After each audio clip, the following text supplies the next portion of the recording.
Thibitari nene ya Isiolo ni kuwa amwe aria mahonokete gikuo ciarera thutha wa kunywa njohi ngananie makomete makiamukira urigiti uhoro uria wekiritwo mukonde ni afitha murugamiriri wa maundu ma ugima wa mwiri guku Isiolo. Tuliweza kudhibitisha walikuwa wametumia pombe ambaye ni haramu, na wakati walitumia ikaweza kuaffect na wakagojeka na wengine wakatuasha.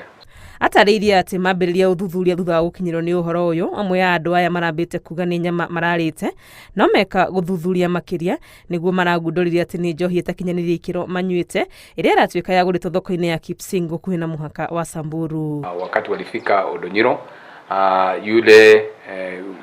kulikuwa mwanamke ambaye alikuwa amebeba hiyo pombe na yeye mwenyewe hata akatumia na akaweza kutuacha. Kwa hivyo tukawa na kisa moja ya kufa upande wa Odonyiro town.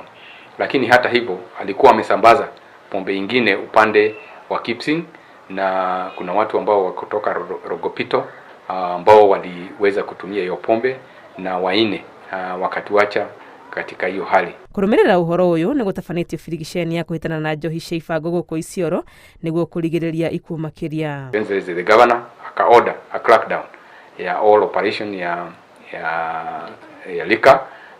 Kwa hivyo itaweza kufanyika everywhere.